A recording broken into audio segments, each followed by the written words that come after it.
You are listening to the Sitrep podcast, your source for everything related to historical wargaming. Whether you are looking for the latest wargaming news, reviews, painting tutorials, or playthroughs, you will hear about it right here. So grab your favorite beverage or brush and let's hit it. Hello, everybody. This is Bill and Marty running Good a duo morning. combination today. Mr. Gaz is out playing Army in some field somewhere in the UK. I'm going to go with the UK. I'm assuming We wish you the.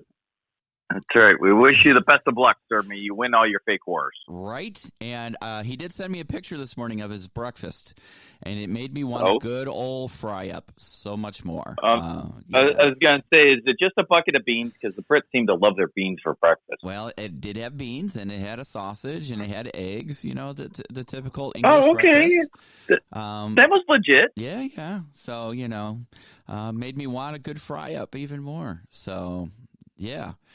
Jim is broadcasting as we speak over on our channel, doing a little Arab-Israeli wars, Suez Canal type thing. So he's got a live stream going on as we record this. Mr. The question is, will there be a large container ship jammed sideways in the Suez Canal? Why didn't I think of that? Man, that would have been an amazing feat, huh? That would really screw up some stuff. You know, that's actually a smart move. If if there was another conflict in that area, you just take a couple ships, sink them in the canal, at both ends, so you can't get supplies through, and they would have to either go around or fly them in or some other, you know what I'm saying? It could really screw up that area. So. Right. Well, they were saying that when that boat was stuck in there, that it held up 10% of the world's economy. Right. Think about what a terrorist could do. Exactly. Mr. Wimmer is not with us today. He's doing some family-related things. So yeah, he got a family obligation that he had to uphold today. Exactly. So, unfortunately, you're going to have to put up with I'm still recovering from last night. From Marty and myself. I watched the video again this morning just to critique, and our audio's terrible. We definitely got to work on that. But once we get the other main camera working again, I can hook in a mic. So we'll do a shotgun mic. But, we were recording audio off the microphone in the PC. So that's why, for some reason, that other camera we were using last night would not pick up audio. So that was kind of weird. Anyway. Yeah. So I was looking at the video, and I kept laughing. I kept replaying your moment in the sun. we knew it was going to happen. Yeah. So it was kind of a self-fulfilling prophecy because we had talked about it before the show. So for those of you who did not see the video yet or did not join us last night, Marty fell off the platform. So it wasn't as bad as it could have been, but it was still funny. No, it was funny. I do have quite the look on my face. I'm like, whoa. Yeah. All right. So last night, I'm just going to catch everybody up. Last night we did a live stream. We called it our Saturday Night Live hobby with the Sit Rep team, and Marty and myself. We're sitting there, and it was a very casual, laid back type thing, and we kind of put some paint on some minis. Yeah, a few of them. It wasn't our finest effort, but, we did technically put paint on minis. We had a few beverages, and, we talked all kinds of stuff, and we had great conversations going on in the chat. There was a bunch of people in the chat, and they were talking smack and comparing notes on games and dropping a bunch of dad jokes at the end. Yeah. So it was a good time. So I will look forward to us doing that again sometime in May. I think we'll do it about once a month. I don't want to get any crazier than that.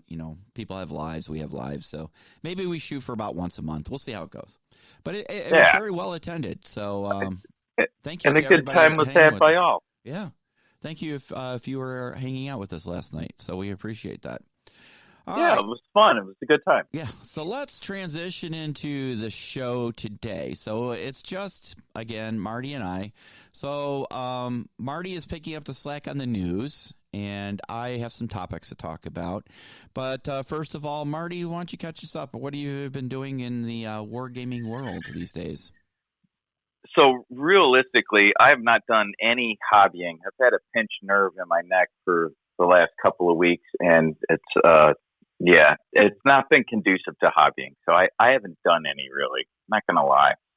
Gotcha. I did, so our compatriot Ralph, who used to be regular on the show, however, did hit me up on the side, and he sent me a link to a Westerns rule set, and wow, if I had it right here in front of me, that would be great.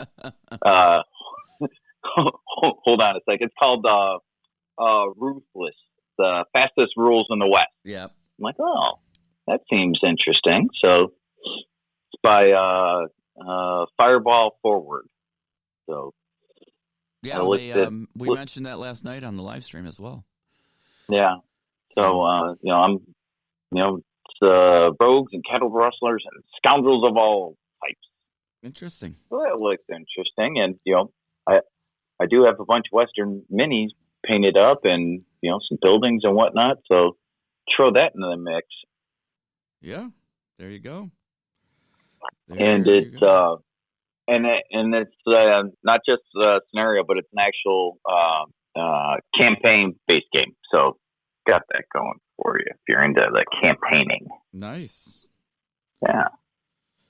Well, what have I been doing hobby-wise? Well, obviously, still working on...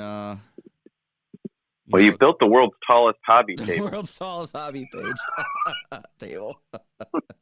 Yeah. Yeah, there's that. That I fell off of last night. That you fell off of last night, but yes. Yeah. That's all I'm going to say about that. Yeah. I thought I was going for a taller height than a standard table, for hobbying. Well, you achieved it. I did. Way too good. So, yeah. Anyway, got that, and just cleaning up a work area downstairs in my third bay in my garage for printing and the hobbying. So what you saw last night is pretty much where all live streams and stuff, recordings will happen at my end here at my house. So to get out of the hobby room quite a bit, it just frees up some extra space. So, and keeps things better organized, I hope. So yeah, I mean, it's going to be a quiet day for catch up since it's just the two of us. Yep. So you said you had some news. Do you want to go into the news? I would be glad to go into the news, sir. Hold on. Oh wait, I get a thing? It's news time with Gaz. I gotta play Gaz. Give me the latest and greatest news. Oh boy, it's news time with Gaz. Come on, give it to me. Give me the news. I feel honored that I get Gaz's intro. Gaz probably doesn't because he's going to hate that we played it. Oh, dear. It is what it is. That's right. All right. So, so from, and forgive me if I don't pronounce this correctly, Antholonica Miniatures, yep. I believe it's called. Yep. All right. So they've got a Kickstarter going called Bobby's, Baddies, and Bootnecks. I don't know what a bootneck is, but they've got a bunch of really cool miniatures in this. They're 28 millimeter. It's an expansion of their blue light miniature range, and they currently have 21 unique police figures, 9 civilians in their range, and they are expanding that. Mm-hmm. And the Kickstarter is funded, so that's a good deal. There's still 12 days to go, so if that sounds like something that you would be interested in, by all means, you can still jump into it.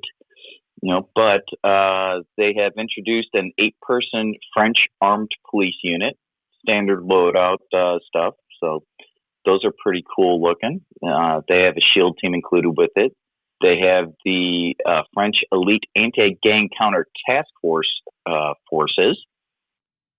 Gotta love that. They've got an 8-person private military contractor team. So you can use those as PMCs. You can use them as modern day high tech criminals. So pretty cool there. Let's see what else we got here. An 8-person armed civilian group. So it's kind of a mishmash of stuff. But they are armed versions of their current civilian range. Mm-hmm. So that could kind of be cool. You could have the civilians laid out on the table, something changes, and then bam, they're armed, and now they're after you. Yeah. So you got to like that. They also have a 4-man team of the Israeli Yamam. They're counter-terrorist border police. They're all decked out in tactical gear, look really nice. Got good detail on those dudes. Trying to see. I think that is it for. Yeah, there we go. And then depending on the progress, how well they do, they are going to introduce some additional free figures that they don't detail out. But you gotta like what they've got so far. So yeah, good looking stuff. Yeah, it is. If that's your jam, head on over there and check them out. Let's see, their Kickstarter levels. They start at. Let's see here. They start at £5 or about $7 US, and that's for a single Kickstarter exclusive miniature of your choice. And then they go up from there to like the whole task force, and you can get the giant sets here, and those are running probably, let's see here, £64. So they say that's about $89, and that gives you a sniper and the civilian exclusive Kickstarter figure, 8 armed civilians, 8 French BRI guys, 8 PMC, the 4 Israelis, and guns, they say. A set of 7 28mm metal model guns for conversion. Wow. So that's pretty cool. Yeah. And then there's some larger ones from there going on up to 200 and 300 pound sets. Nice. So if you want to go all in, it's 300 pounds, about $400 American. Yep. Excellent. What else do you got for us? That's some cool. Well, to go from the modern to the ancient, if you will, there is a Kickstarter that's starting. It hasn't started yet. It starts on April 20th from Peculiar Companions. And that is regarding the Holy Roman Empire, and it's 28mm scaled 3D printable rank and file Imperial Army. And they've got over 60 models in here. They haven't, like I said, they haven't actually released the Kickstarter yet or started it, so I can't tell you what the levels are.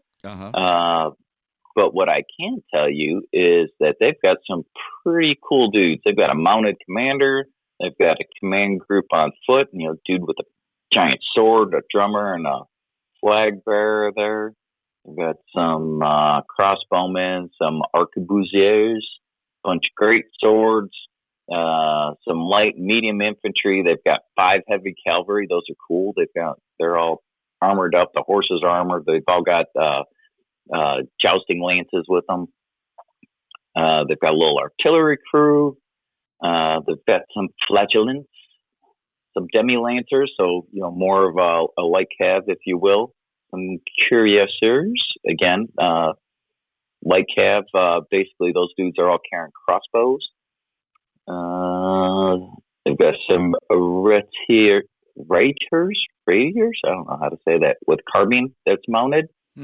And then they've got some with pistols that are mounted. So pretty cool looking figures. If that's in the era that you play, check it out. It will be coming out on Kickstarter on April 20th. Very nice. Yeah. And And then moving over to our good friend Forrest over at Knuckle Duster Miniatures. Recent release that he has is called the Avenging Angels Faction. So those are 6 dudes that you could use to form your new posse. Mm-hmm. And you've got Liver Eaton Johnson and Deidre and Buzzard Cohorn and Johnny Welsh, Danny, and Evan. The names he comes up with are awesome. But they're all very dynamic figures. So you've got some action poses there. You got some dudes ready to draw. You've got a female. Deidre is a female figure. So you've got a lady in the mix, and she's in a really dynamic pose, like she's walking forward. She's got her pistol out. She's ready to do action there.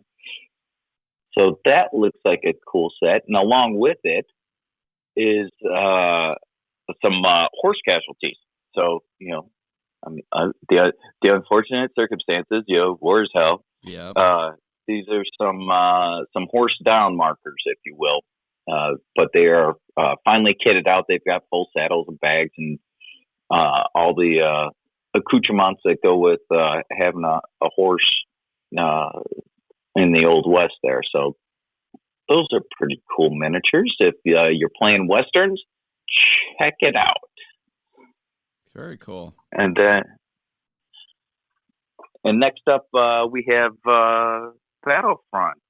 They released some new German stuff there. So if you're playing Flames of War, they've got some new Tank Hunter platoon stuff. So they've got 5 vehicles in their Hetzer Tank Hunter platoon. Those are all pretty cool looking. They've got some of them actually. I think those are actually artillery. 2 of them look like they're artillery. The other ones look like, I don't know, like an E-10 kind of deal. I'm not smart enough to tell you all this stuff because I don't live and breathe World War II. They also have what they call a Hornacey Tank Hunter platoon, 2 vehicles in there, and that's built on the hull of a Panzer IV. But it's got kind of the tub on top, and you can there's either a gun in there, or they were also used for anti-aircraft defense. Then there's the Elephant Tank Hunter platoon. That's 2 vehicles. It's as it says, it's a big and burly, as its name would suggest. 20 millimeter front armor, 80 millimeter side armor, 30 millimeter on top. So it's a tough vehicle. Yeah, but I don't think it was ever really used in the war. I think it never really functioned properly. Yeah, it was. Yes, and it's a very it's a late war vehicle. Yeah. Yeah, and then finally they also have a unit. What do they call it? Escort platoon. There we go. So the escort platoon. These are miniatures, actual little dudes that you've got one unit leader who's got an SG-44 assault rifle. Yeah. And then you've got 6 assault rifle teams. Again, SG-44 armed. So they can ride along and escort those big assault guns into battle, or you can fight them on their own. But they're nice looking figures. Gotta give them that. They look pretty good. Awesome. Yeah. And then the last little bit I have is Sarissa Precision, going back into Ancients again, if you will.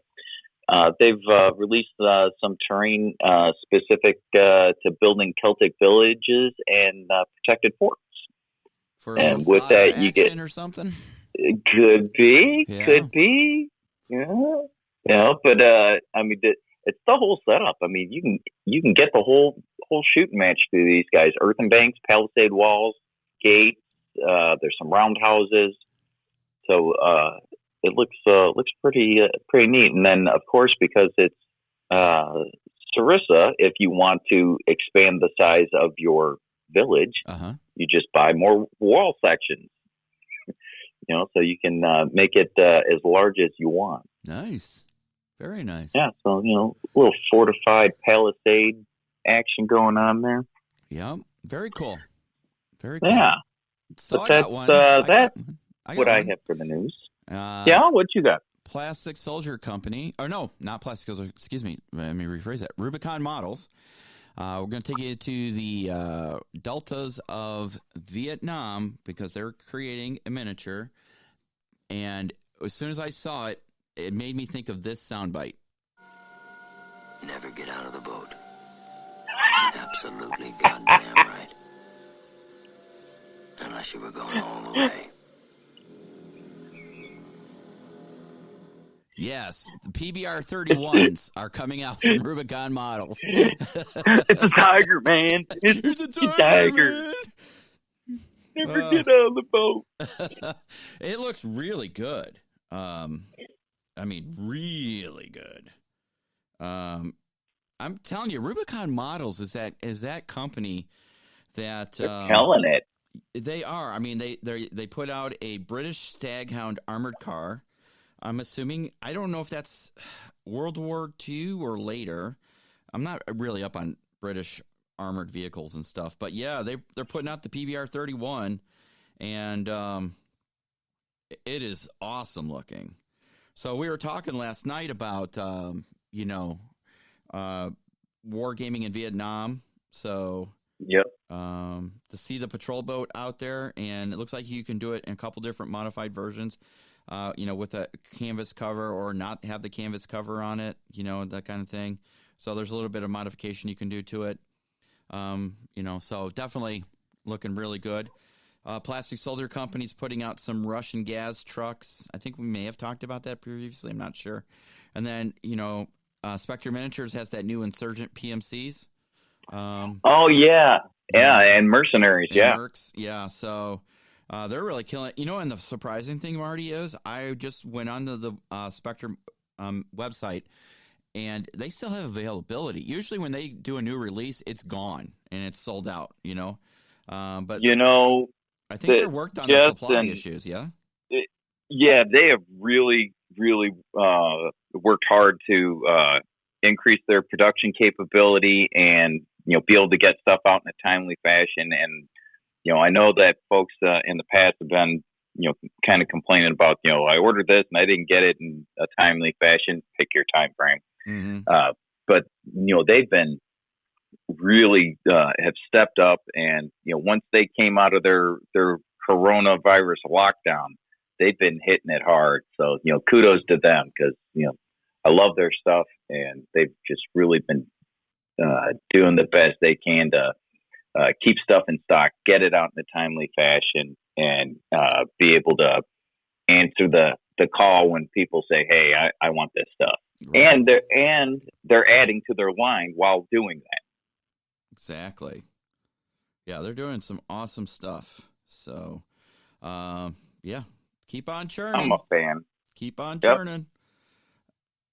Yep, keep doing that. For sure. And then, sure. Do they have a U.S. distributor now? I feel like I heard that. I think so. And I'm drawing a blank. Having any problems getting supplies over here, but I could be wrong on that one. I want to say that they. All right, now I got to go look it up. I want to say that they had established a relationship with somebody. Maybe I'm just off. I mean, wouldn't be the first time, right? Why start now? Yep, exactly. So, all right. So, moving on. So, last night's conversation made me start thinking about a few different things. The first thing I wanted to talk about. Here we go. The first thing I want to talk about is people's preference in paints. Because there's different, obviously different brands of paints out there. What do you prefer to paint with? Is it one of the common paints designed for wargaming, or do you use just off-the-shelf generic hobby paints? Because I've seen oils, pastels, stuff not really quote unquote designed for wargaming, but used, just artist type supplies. Yeah, it turns out we're a resourceful bunch, and if you find something that works or you like. Yeah. So, I mean, I currently on my paint table have, I have Army Painter, I have Vallejos, I have Scale 75s, I've got some P3, I've got Turbo Dorks, I've got standard, craft paints from Walmart. I'm trying to think what else I have up there. I got some Reaper paints, and I'm just kind of curious. The only ones I don't really, and I've got GW paints, obviously. I got Citadels. Right. I don't have is the Foundries, Wargame Foundry out in UK. Does anybody have a preference of one paint over the other? And the reason I asked that is because, as I use some of these paints, I feel some are better than others. This is my personal opinion. This is not the official stance of the podcast. This is my personal opinion. I bought the complete Wargamer set of Army Painters paint sets. The big ass box that comes out, the mega set, whatever it was called. Yeah, the giant one. Yeah. And I have come to because I got to have the whole set, and there are some paints I have never cracked open. Granted, I haven't been really painting as much as I want to, and the things that I am painting are more military, modern day. So there isn't a lot of bright colors, obviously, and that kind of stuff in it. But there are some paints where I would I'm never going to use this paint, or I got to do some fantasy or something where I can use it, I'm going to be honest with you. As much as I like the Army Painter, I'm still a fan of Vallejos. I like Vallejo paints better. I think they mix better because last night I was shaking up the two blues we were using. I mean, and their colors are nice. Yep. Don't get me wrong. Their colors are nice. But I was still getting a lot of the base, what do they call it? Medium. The medium, thank you. Was not mixing, and I have a ball bearing in there, and it really took a lot to get it to mix, and I don't normally find that as an issue with the Vallejo paints. They seem to mix better. Now, I think the pigmentation of the Army Painter may be a little higher, but I do like the Vallejos a little bit better. I think my choice of go-to paints would be Vallejo. The Citadel paints, I like the contrast paints. I think they have a good use. There's a purpose for those. I think, especially if we could find the right tones, we could do the ACW, the epic battles in contrast, and I think that would work much better than, we're using Army Painter, and thinning it out really well to, get the coverage. I think the contrast paints would work better, personally. Well, it's not like we don't have 2,700 more of them we could test it on. And we probably will at some point. But I'm just wondering if people out there who are listening, if they have a preference in their paint, is it based upon word of mouth, practical use, availability? What makes them choose their paint? I think we're pretty fortunate. We're in the area we live in. We have access to just about everything. And honestly, with the internet now, you can get just about anything. That you're not really limited to just what you can find locally. So, go ahead. I'm no crystal brush golden demon painter by any means. I think I can paint to an okay tabletop standard, and I enjoy trying to push it a little bit and improve my painting skills on some projects. But the majority of my collection is almost evenly split between Vallejo and Army Painter. Mm-hmm. And again, that leans towards the what was available at the time when I was trying to make a retail sale, as well as what color. Because I haven't bought any of the big sets. I've bought a couple of the Vallejo sets that are specific to like rust and weathering and that type of stuff. Yeah. Which, by the way, I love that it works great. I mean, who knew? You just put it on in the order they tell you to, and it looks like they said it was going to look like. Right. And if you think those are awesome, you got to look at the MIG paints, the weathering MIG paints. Those are awesome. I have not gotten into those. I have not gotten into the weathering powders yet, although I've seen them and they look really cool. Yeah. But I've not yet made that leap. You know, and then like you, I have a fairly large variety. By that, I would say maybe a dozen craft paints. You know, the 79-cent apple barrel, you know, American folk paint, because I use them on terrain. I'm not using my good stuff on. Yeah, it was excellent for terrain.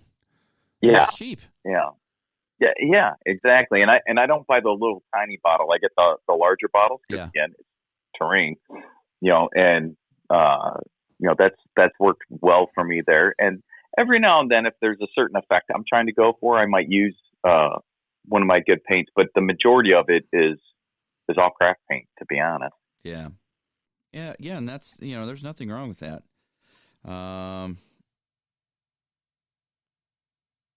But I don't use it on my miniatures. Yeah. Oh, I also have I have a small selection of Turbo Dork. I kind of just keep cherry picking colors as like I think I need it for a project, because they've got some awesome colors. You know, so I can't use that for like my modern miniatures so much, but I've got a couple of new units for my dust guys that have been Turbo Dorked. Yeah, just because I could do it. It is definitely one of those things that, you know, Turbo Dork. You know, and there's a pretty robust Facebook group out there for Turbo Dorks. Yep. And to be honest, in my kind of painting, I have very limited usage of them. They're very specialized paints. Now, there are people out there who are taking a lot of sci-fi stuff and some fantasy stuff, and they're using the hell out of them, which is cool. I mean, you know, they are nice paints. It really lends itself to that type of painting. Yes. Yeah. So, but it's one of those things that kind of limited, you know, in my palette. So, well, and I think you and I are kind of the same on like if we're painting modern miniatures, we're painting actual figures of guys. We go for a realistic camouflage pattern, and where we actually get lost on the table. Right.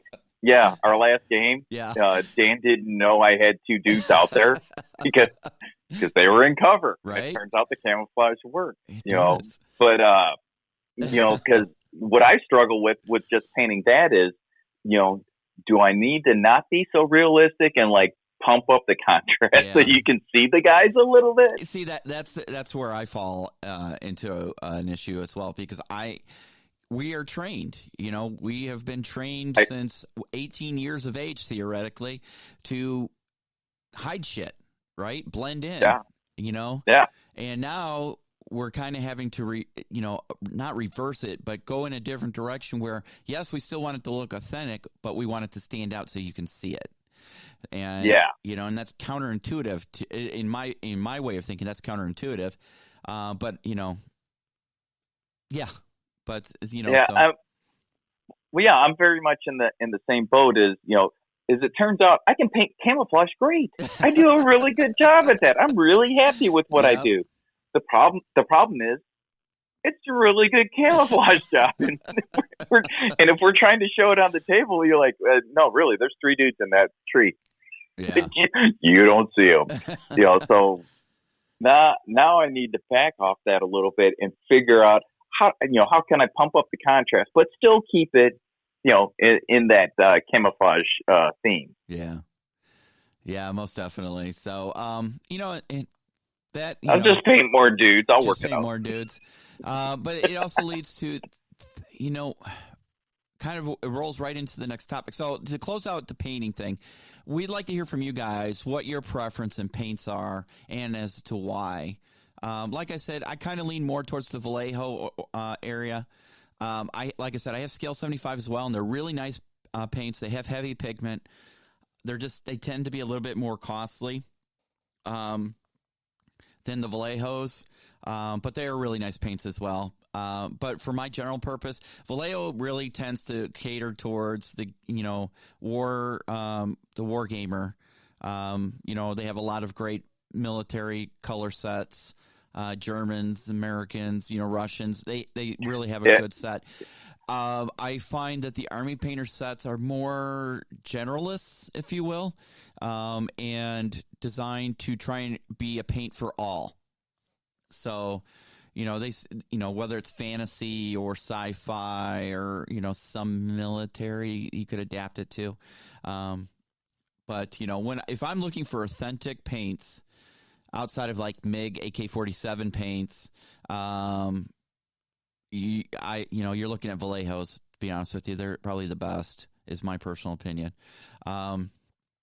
So let us know what you think. What's your preference in paints? What do you use them on? That kind of helps. And that might help other people. Yeah, what you painting. Yeah, what people just getting into painting and stuff.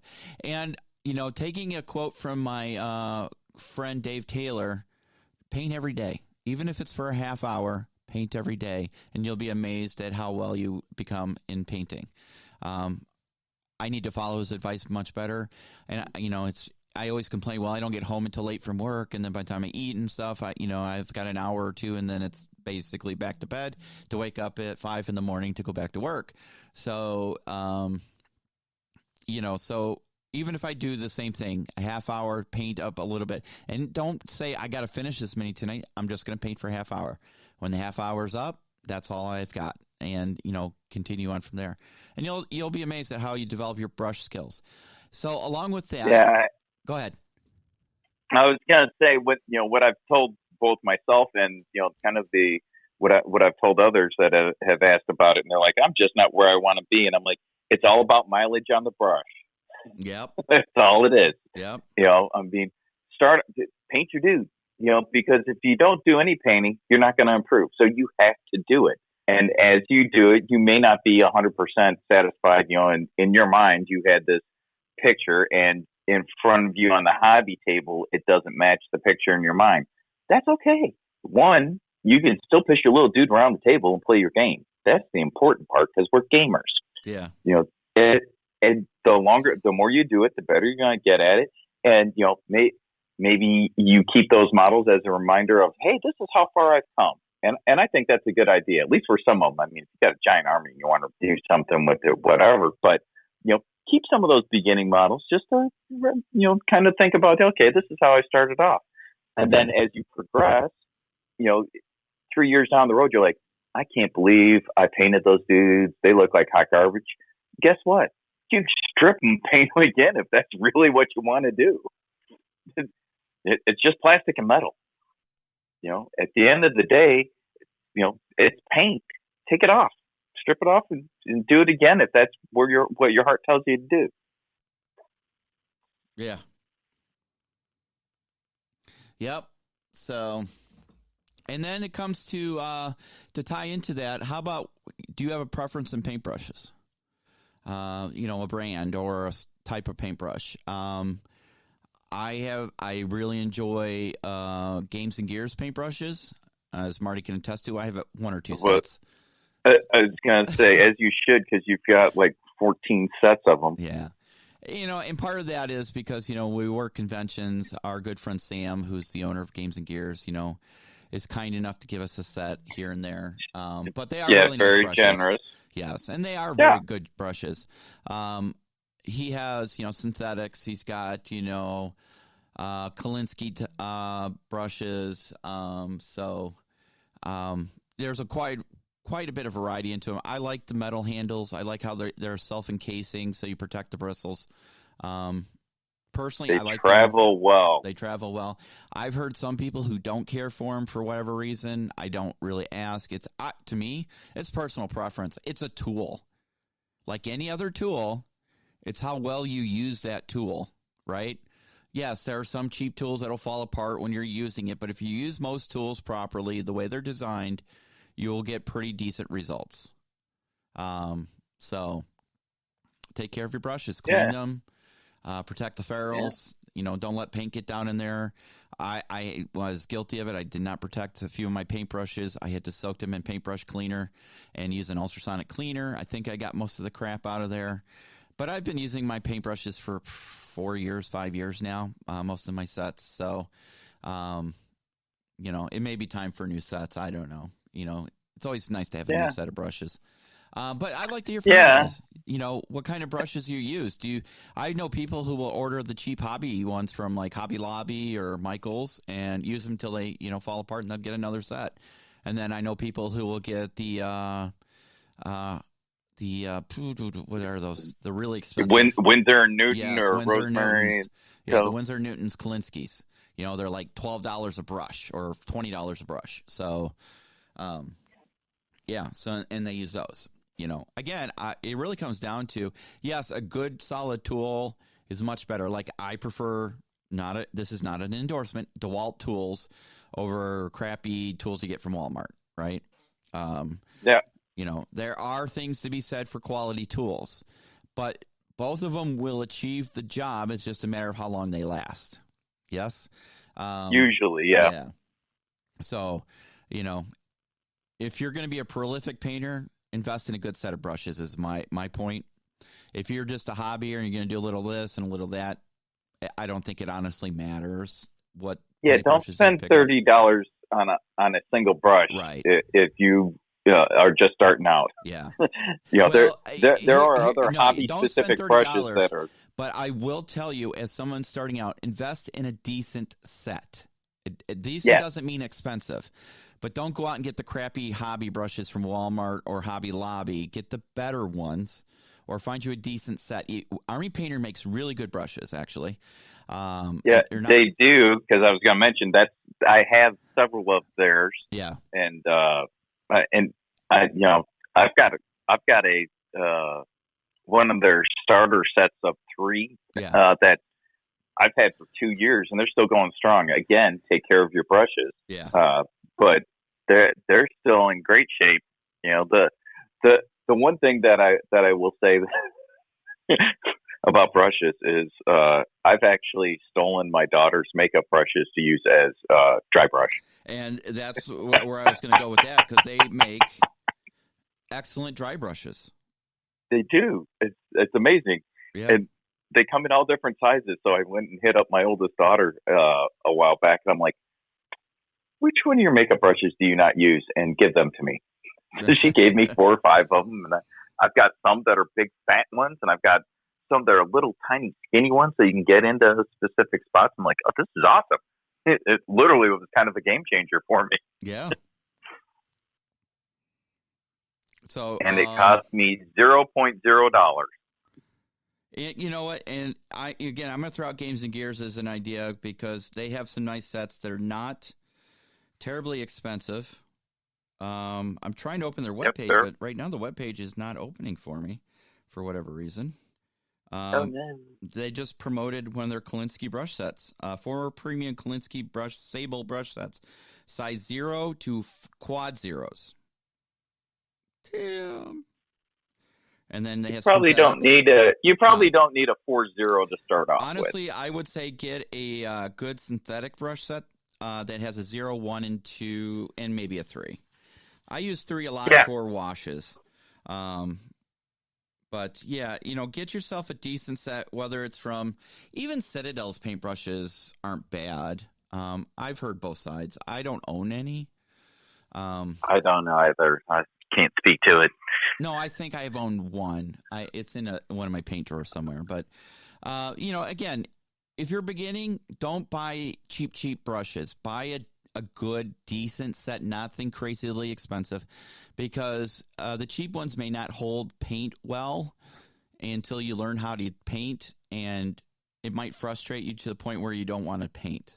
You don't want to do that. So, again, the one caveat on that, kind of like with our paint, is if you're painting terrain, don't use your good hobby brushes on those. That's a good choice to go get the Walmart set for your terrain. Exactly. Yeah. And don't use good hobby brushes to dry brush with. You will destroy them quicker than you can say snot. So, yep. That's why, really, makeup brushes are excellent for dry brushing, and they're excellent for weathering powders. So, that's a tip there. All right, so let's change gears a little bit, and I want to talk about the game that got away. Again, this is talking, about, it made me think last night, we're talking about different rules and different games people were mentioning on the live stream last night. Is there one game you wish you have learned or tried but haven't? Uh-huh. Yeah, there you go. Well, one there, I found. Or expand upon it, do you feel like you've been left behind or left out because you haven't played it or tried it? Yeah. Or did it go out of production and it's still a cool game, but you just can't get the rules? Right. So, because I see that on some of my web page or Facebook groups and whatnot. People are like, hey, can anyone get a copy of fill in the blank rule set? Right. So I'm going to mention two. One is historical and one is not. Historical, thankfully I was able to find a friend who gave me essentially the complete library. He didn't give it to me. I bought it from him. But Force on Force. Force on Force is no longer published. Have you guys looked on eBay, tried to pick up a copy of the main rulebook? If you want to drop about $250 for a rulebook. There's a dude that's listing it for $1,000. Shut up. Yeah. Jeez, I wonder if I could make my money back plus some for a complete library. Well, no, that's not the complete library. Yeah, I know. It's just the rule book. I mean, that's how crazy Force on Force prices are. And I think you can still get all the PDFs. But you know what? For somebody like me, I enjoy holding a rule book in my hand. Rumor has it is that the people who created Force on Force have no desire to continue doing anything with it, Well, I would not say it that way because the guy from Ambush Alley Games that wrote it, so he published a post on their blog and on their Facebook page back in January, and he got a new job and he's got obligations that go along with that and whatnot, and he said, look, I love it, but I can't dedicate my time to the game anymore. So I'm not going to BS you guys into, hey, there'll be something out later. He says, I don't know when, if ever. He says, so as of right now, we're not publishing anything else. Gotcha. This is, whatever exists is what's going to exist, and, who knows what the future holds. But, he made no bones about, don't look for something down the road because I don't know what the future holds, and I've got to focus on this stuff right now. There you go. I don't think it's like he's like burned out on it and just said, "Oh, the hell with it, I'm done doing this." Yeah. But he's got other priorities. He's got to feed the fam and whatnot. So I get it. Yep. Nope. Understandable. So Force on Force is one for me on the historical side, and then on the non-historical side. And this is going to send 1 million people into seizures right now. 40K. I've never played 40K. I own the 8th edition rulebooks. I own several starter sets that are, go figure, are still in the box, not assembled. We talked a little bit about that last night. Yeah. My brother was, I don't know if he still is, but at one point he was huge into 40K. He had all kinds of armies for 40K. He used to have game days at his house. And I remember going over there once to watch. I wasn't really going to play. My sons play 40K, or they did. They really liked 40K. My brother got them into playing 40K. And I was watching them, and it took them hours just to set up. and I thought historical gamers were bad with setup and stuff, but as like 40K, it took them, they had to do this and they got to do this. And, there's probably people out there going, well, it really doesn't take that long and, whatever. But I kind of feel, I don't know about you, Marty, but I kind of feel left out because it's so popular and everybody, quote unquote, everybody plays it that, like when we go to Adepticon and stuff, you feel like, what am I missing? Yeah, half the convention is, half the convention is 40K. Am I missing out on something awesome? And I'll be honest with you, the last time I was at UK Games Expo is right when 8th edition released. And, I was there hanging out with the GW guys and we did a demo video with Justin on how to play 8th edition. And it really got me into play, wanting to play. And that's when I bought the starter set then. And I just haven't been able to pull the trigger, to be honest with you. And here's why. It's not because the models put me off or even the rules put me off, because I've never played it. So I have no basis to say 8th edition is better or worse than any other edition. What has turned me off from playing it is a couple things. One is kind of the attitude of some of the people who are big GW players. They're not very warm and welcoming. Well, I think that community has a fair amount of power gamers, right? Especially along, in the tournament scene, if you will. Yeah, exactly. And then the other side of that is people in forums and stuff bashing the rules here, there. The 8th edition sucked. 3rd edition was the best. And it just keeps going. And then it's like, why invest the time and money if people are so unhappy playing this game, right? So, but it's a toss up because you see so many people playing it, but then you see all these comments of people bashing it. So it's like, maybe it's not as all it's cracked up to be. So, Well, one of the other things, and maybe it's just the evolution of games, or really, I think it's just GW's marketing in my mind. But, they keep releasing new editions. Along with those new editions, there's a lot of stuff that goes with the game. So you've got the rules and you've got codexes and all this other crap that I don't know or understand. But I mean, buying one of their books, you're dropping $50. Yep. And, they come out with a new edition and it turns out just for you to play your little dude, you have to buy 3 more books. That's just to play your guys.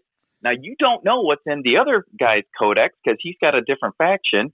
And, he has to go pay his $50 to go get a book to learn how his guys work now. Are you going to buy that just so you can play them and know what the rules are? Exactly. Probably not. And I think that turns a lot of people off because they made the investment initially, and then GW keeps changing it. As well as I'm sure that there's people that just prefer particular versions of the game, as you were saying. They're like, no, I like it back when we could do this or whatever. Yep. Exactly. So, I get the game over time should evolve. Mm-hmm. I don't have a big beef with that, but it's such an investment to keep up with it just on the rule set side, But they do have some really good lore if you're into that. I mean, and I think that's what draws a lot of people in initially. As well as the models are really nice. I mean, they're expensive as hell in my mind, but they are really nice models. Yeah. I mean, they do a good job at that. I definitely cannot say anything bad about their models. You may not like a particular style or not, but the quality of them and the details and whatnot, they're very nice models. They are. They are. I definitely agree on that point. So very cool. What about you, Marty? Games I've missed out on. I don't know. Is there something that I really want? So a game that I haven't gotten yet that I really want to play is Gunslinger's Paradise from God's Eye Game, Joe Beltry. That's a Western. I'm really intrigued by the his system of gameplay, with it kind of being got a little bit of a poker aspect into it as well. So that's one that I really want to try that I haven't gotten yet. But realistically, I don't know. I don't have the collection that you guys have. I have a dozen or 15 rule sets primarily for modern. Yeah, I just want to play my games. I just want to play what I got. Right. COVID. It's been a long year. We haven't been able to do a whole lot. I just want to push my little dudes around the table. Exactly. Have you played Zero Dark? What is it? What is that game you just got from? Is it Dark 30 Dark? What is that one? Delta 10. Delta 10. Yeah.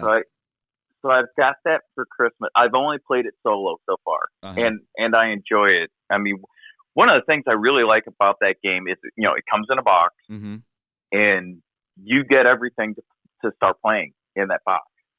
So you crack the box open, you got some rules, you got a team of good guys to play. Well, I suppose good or bad is based on your perspective, but you've got two teams of figures that you can paint up, and it comes with a bunch of cardboard containers, like little connexes that you can cut out, put together for terrain. Yeah. And you can literally just start playing with that, because that's what the first 5 learn to play missions, that's all they use for terrain. It's just that stuff. And then after that, I think it'd really lend itself to like a wicked industrial board, which is somewhere on my queue in the future, just because I haven't done one yet.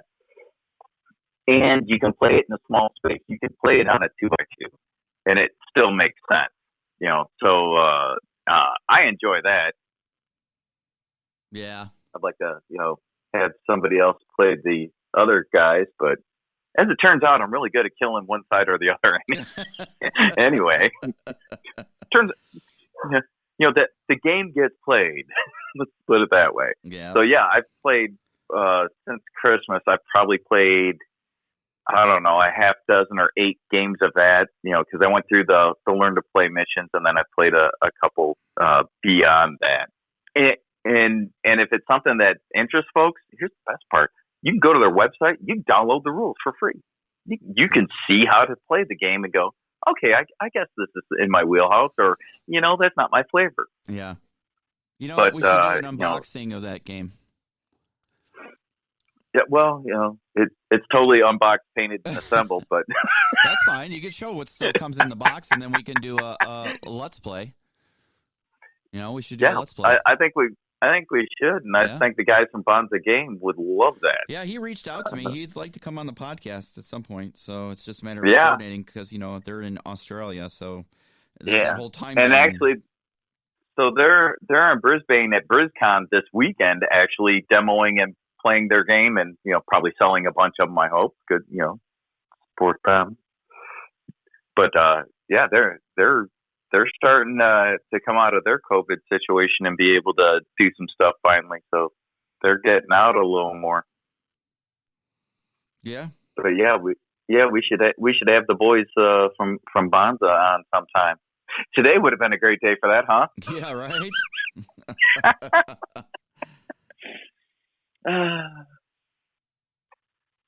But they're based out of Australia.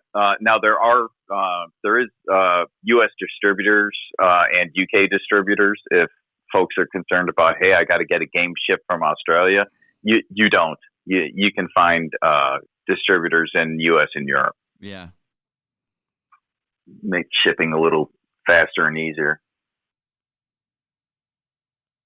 But yeah, it's a good game. I enjoy it. Excellent. It's got a neat little order system that which is really why I want to play it with someone else, because I already know the orders that I've issued my guys. Yeah. So it can be hard playing solo when you're playing both sides and you already know what both sides are doing. So I try to be objective about, if I was this team and I was in this situation, what would I do? I set my orders. Go to the other side of the table. I'm this other team now. I see this situation. This is where I'm at. What would I do? But it's hard. It's hard. Like I said, it's kind of hard to be objective when you're issuing both sets of orders. Right. Yeah, we'll definitely have to get that on the table. I was just looking at the messages and have been talking to Greg from Bonza Games, and he's reached out since January. We need to get hooked up with them and get them on the show. Most definitely. Yeah. Full show. So I wanted to switch gears one more time. This will be our final topic for today. I know it's a pretty low-key show today, but, Marty and I are kind of worn out from last night, Yeah, right? But conventions. Let's talk conventions. Yeah. So yeah. We're hoping that we start seeing conventions pick back up. As of right now, we're going to be at Little Wars in 2 weeks. So the next time you hear our voices on the podcast, we will be streaming live from the floor of Little Wars. So explain to the people what Little Wars is, because it's not Little Wars TV, folks. Right. Yeah, we had a few people confused with that. Little Wars is the Historical Miniature Game Society Midwest Convention here in Lombard, Illinois. So it's a little weekend convention. This year it's a little bit reduced because of the COVID restrictions, but it is going to happen. We are going to have a presence there. We're going to have our own booth, and we're going to be doing some live streaming, showing off tables and things like that, interviews, right. And we're going to do some interviews and things like that. And Warlord Games is going to be there. Warlord Games is one. Mantic's going to be there, and some other little distributors and manufacturers. So we'll definitely catch up with those, and we'll show off some game tables and things like that. So it's going to be a little, I hate to say it, a little lower key than it normally is just because of the situation. But we'll be broadcasting from there. It's kind of like our test run for the new crew. I call them the new crew because they have not been really with me convention-wise in the past to, smooth things out and see how it goes. So with conventions, I'm looking forward to it. Yeah, it'll be pretty good time. With conventions, one, it's a couple of multi-part question. One, what is your favorite convention? Two, how many conventions are you guys going to hit up when things open up? Are you going to be like, I'm going to everything because I've missed out in the last 2 years, because Adepticon's been canceled twice. They canceled Gen Con last year. They've moved Gen Con to November or something like that, didn't they? Yeah, it's late in the year. Yeah. I can't remember when exactly. Historicon has been moved late in the year. But they're going. It's so going. I don't know about Origins. I haven't heard anything about Origins. I think they are still scheduled to go. Are they? Okay. Last I heard, yeah. So, to lead off the conversation, I'm going to give you my list of conventions. My favorite miniatures-based convention is Adepticon. Hands down. It is all, I don't want to say 99% of it is miniatures based. They've opened up a little board gaming, but 99% of it's miniatures based. Now, it's not all historical. A lot of it is 40K. A lot of it's 40K. But they've had Star Wars, Destiny. Well, they had card games. They had Star Wars Legion tournament. They've had X-Wing tournaments. They had national qualifiers for X-Wing, Armada. They have just anything that's you could play with a miniature. You can play at Adepticon. Infinity, Malifaux. They also have a ton of seminars and classes you can go to. Yes. And world-renowned people coming in to show you how to slap some paint on your miniatures, or how to sculpt, or there's game design for if you want to make your own game. There's some dudes that will talk to you about how they went through the process and kind of give you some info on that. Yep. There's a ton of stuff there. Yeah. So if you're looking for miniatures based gaming, and we're talking not only shopping but gaming. Yeah, the vendor hall's awesome too. Yeah. Definitely do Adepticon. It's easy to get to. Literally, you can fly into Chicago O'Hare Airport, and the convention center is 15 minutes down the road from the airport. And if you're staying at the hotel, they'll pick you up from the airport. Yeah. Now, for you guys who might have a tight budget, you can still go to Adepticon. You don't have to stay at the hotel there because it's rather expensive, especially during convention time. Kind of pricey, yep. If you have somebody who has a car, a rental car, or if you want to Uber it, because there'll be a ton of Ubers or other ride shares, you can stay at some of the hotels further out from the convention center and save yourself a ton of money. I mean, drastic amounts of money. And so, if you're one of those people and, you come into the convention center, you hang out, they have food there. It's a really nice facility. Really nice. It is. Yep. And you can game and, all that good stuff to your heart's content. So if you're looking for pure miniature wargaming, Adepticon. Now, there's some other ones. There's like LVO and some of these other ones. But honestly, I think Adepticon has done it right. They've been doing it quite a while now. I think 20-something years. So, yes, definitely that. And I was going to say, I was going to punch in right quick. Origins 2021 has been scheduled for September 30th through October 3rd. Okay, so everything's being pushed off to the fall. Yep. Okay. So the best one-day miniatures-based shopping experience, hands down, has to be Salute. It amazes me what happens in a 24-hour period at the Excel Center in London. We have covered it several years with Beast of War, and the vendors come in late afternoon on Friday, set up. They're only allowed there till like 7 o'clock or so, and they set up their booths. And then the next morning they finish whatever, and the doors open I think at 10 o'clock, and then it ends at 5. Yeah. And they jam a lot of stuff in there. And then they have to tear down and be out of there by like 7:30. Some, they only have a couple hours to tear down and get out. They waste no time there at the XL Center. So it literally is a mass shopping day for wargaming. They do have some participation tables or demo tables, but 99% of it is all about shopping. You go in there, you get to see, the more popular manufacturers, producers, and then there's a whole bunch of independents. And so it's really those independents that shine on this day, because you'll get to see some stuff that, you may never have heard of, that you find out about and really like. The models are beautiful, game's awesome, whatever the case might be. And you go from there. A lot of people who are going to go to Kickstarter will have a little booth and they'll demo their game to get people interested in Kickstarter. That's how we met Gaz. Gaz was part of a company that produced Mythos, the game, back in the day, and we met them before they went to Kickstarter. So, that's how long we've known Gaz. So, Salute. No, hands down. If you ever get a chance to travel to London for Salute, I highly recommend it. It is an amazing time. Amazing time. Let's see. The next one, I'm going to go with generalized gaming convention. There are two.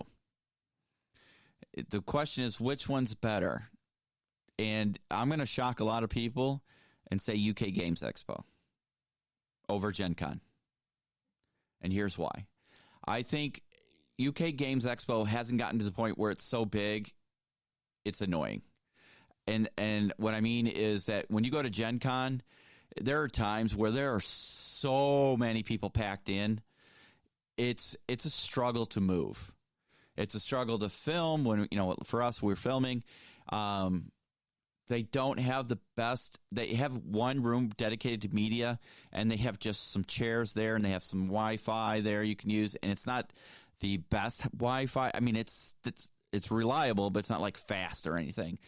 And so, like the last year that we covered it, so a couple of years ago now, and when we had Justin and Ben with us, we literally went upstairs to an off area that has a sitting area, and we staked out our own spot for the day. We brought in our own chairs, we brought in our own little table, and we set up our computers, and then our camera crews would run back and forth to displays, games, whatever.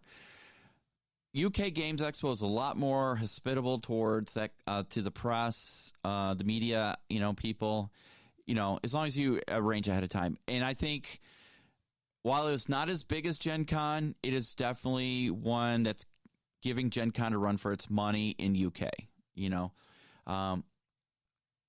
I think Gen Con is huge. It's an amazing experience. You have to go if you've never been. But I think sometimes things just get a little too crazy. It gets a little too crowded. UK Games Expo, there's still a lot of, it seems less pressure, if you will. I like them both, but I feel more relaxed, if that makes any sense, at UK versus Gen Con. So I'm definitely looking forward to hopefully getting to see UK again eventually in the future. Well, I don't know. Only time will tell, and depending on what relationships we have and build and things like that. So, Historicon, we haven't been to yet, or at least I haven't been to. I know Jim went a couple of years back with Beast of War, but we haven't gone as sit rep, so we'll have to see. It's on the list for this year, so we'll definitely have to see how that works out. So, I'm definitely looking forward to conventions. Yeah, and Historicon is way at the end of the year. They're November 10th through 14th. Okay. That's cool. Yeah. So Origins, for anybody who's not familiar with the convention scene, Origins, the reason it's called Origins is basically that's where you go to show off your product for initial releases. New stuff it was revealed at Origins, and then it was fine-tuned to the masses of Gen Con. So hence the word Origins. I have never been to Origins. It's never been a draw for me because there's been Gen Con. I had Adepticon, which you would see a lot of releases for miniature-based games, and then you had Gen Con, which, they would do a lot of releases for, board games and card games and those kind of games. So Origins has never been one that really has struck up for me. There's a lot of people who go, but now Origins is Gamma's show, right? Yeah.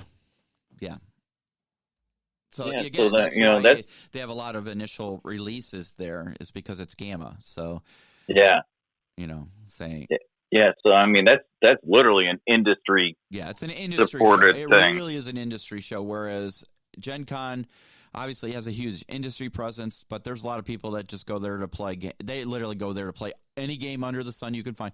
They play the My Pretty Pony card game. For the love of God, the My Pretty Pony card game. Takes all kinds, right? And there's the My Pretty Pony RPG. Okay, now it's getting weird. So if you could think of it, it's played at Gen Con. So depending on your flavors, if you're a purist when it comes to miniatures, highly recommend going to Adepticon. Most definitely. LVO would probably be a second on that. If you're looking purely historical, obviously Historicon. But Historicon is not just miniatures based, it's anything historical. So you can play a lot of miniatures games. There's going to be a lot of, historical board games, hex encounter games, those kind of games. So and I don't know, so like Little Wars and Autumn Wars are the two gaming conventions that our local Midwest chapter of the Historical Miniatures Wargaming Society. I don't know that if all the other chapters throughout the U.S. do similar things. So there may be a local one near you if you are U.S. based that is similar in nature. So you can get your historical game on with your local chapter, perhaps. Most definitely. And guys, put those in the comments below. If you have a local convention you think that's awesome, that you would really like to see people attend, make sure you put it in the comments and let us know, so we can spread the word. We're going to try on our Discord page to put up a convention page, so you can post stuff in there about conventions and, other gaming weekends or, special events related to gaming. So, yeah, pretty awesome stuff. Right. Speaking of our Discord, as Jim dropped on us last night, they've opened up a new page on Discord for battle report and game reviews and such. So exactly. As Jim said, he doesn't want to be the only one posting stuff to it. So we'll have to throw some stuff on there. Exactly.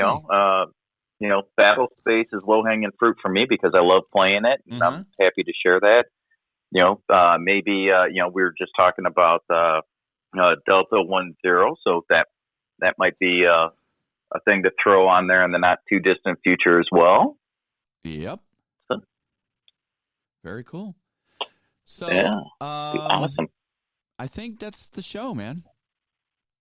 Yeah, well, it's an hour 18. Yeah, that's not bad for us. No, I think that's the show. I feel like we're forgetting something. Did we talk about merchandise? No, we didn't talk about merchandise. But before we talk about merchandise, there's one very important thing we forgot. We have to announce a winner. Oh my goodness. Yes. Holy crap. Yes, we absolutely have to do that. That's a thing we've been promoting for 2 weeks. Yes. Yeah, our race to 500 has been achieved. It has. So, So, yeah. So, we, several months ago now, have promoted a contest. When we hit 500 people or subscribers on our YouTube channel, we would have a contest, and we'd draw a name for a winner, and that winner would get their choice of a starter set of either Spectre, Victory at Sea, or North Hag. They get a $50 gift card to help with hobbying, a sit rep, Sergeant Sit Rep miniature, and a T-shirt. So YouTube hit 500 first, so we're doing the YouTube side first. So this morning, I drew a name from our subscriber list, and I am very happy to announce that Shane Moore. That's Shane Moore has won the Race to 500 for YouTube. Woo-hoo! All right. So congratulations to Shane. Yeah.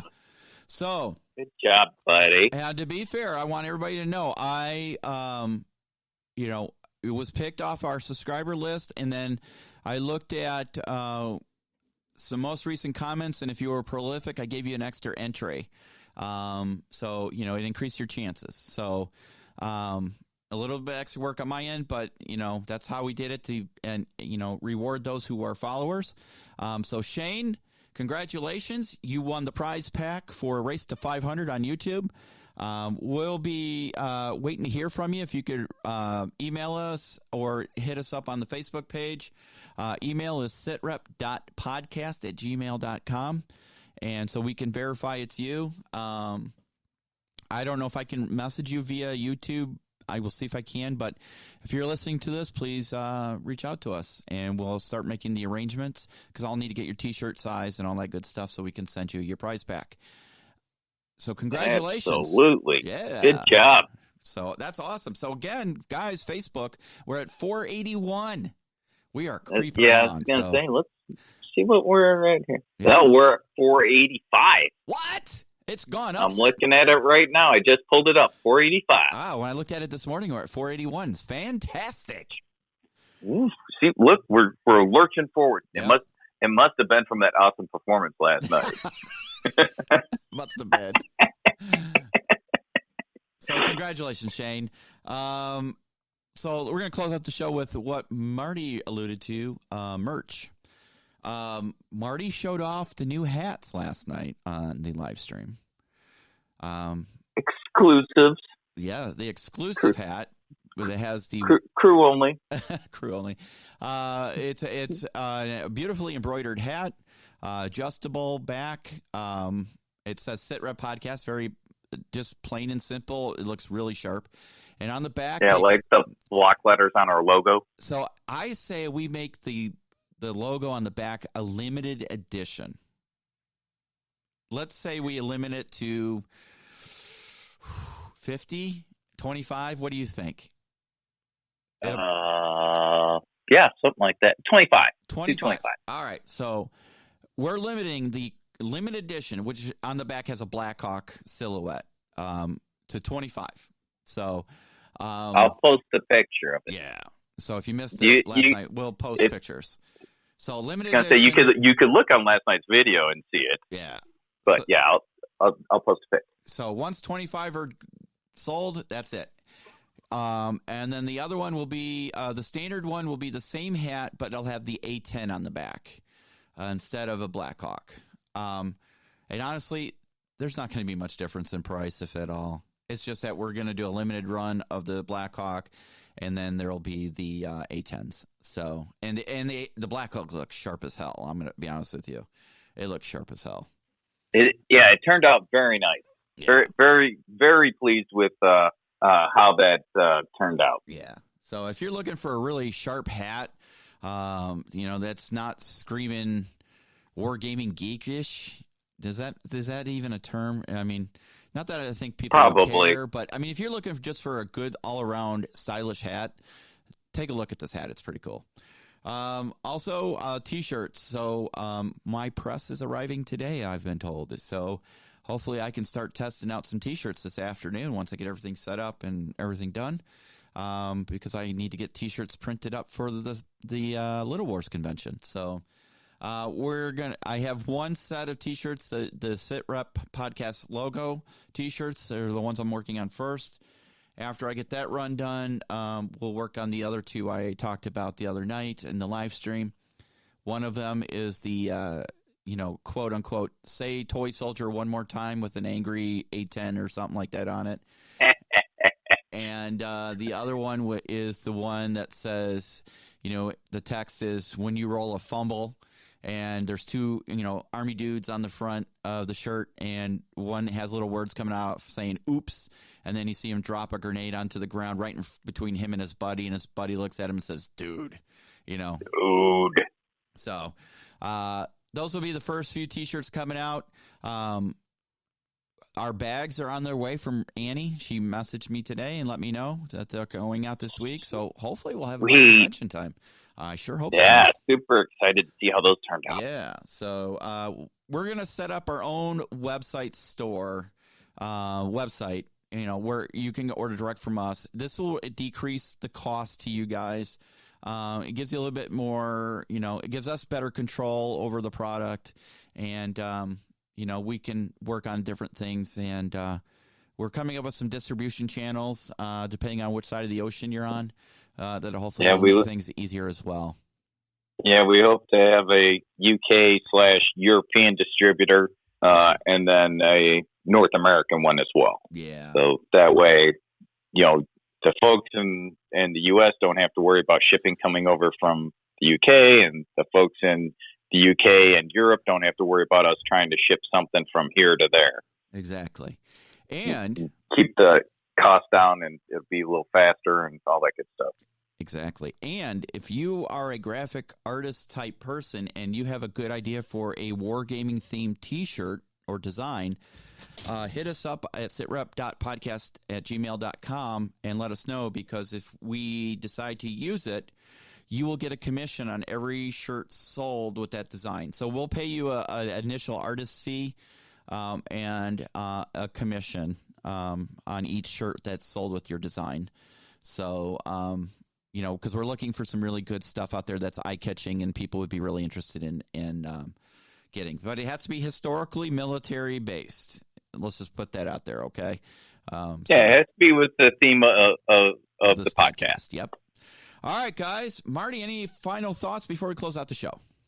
Don't accuse me of thinking. All right. Well, with that in mind, everybody out there, please make sure you like, subscribe, follow, hit the bells, all that good notification stuff. Tell your friends, tell your neighbors, tell your loved ones about us. And let's keep those numbers climbing, because I tell you, when we hit 1,000, it's going to blow your mind. So, guys, thank you very much. This is Bill for the Sit Rep Podcast, for Marty as well. Have a great couple of weeks, and we will see you live from Little Wars. You have been listening to the SitRep Podcast. We hope you have enjoyed the show. Make sure you like and subscribe to all of our channels on Facebook, YouTube, Twitter, Twitch, and Discord. Remember to join us every other weekend for a new episode of the podcast, and don't forget our other programming on Wednesdays and Sundays. Thanks for listening.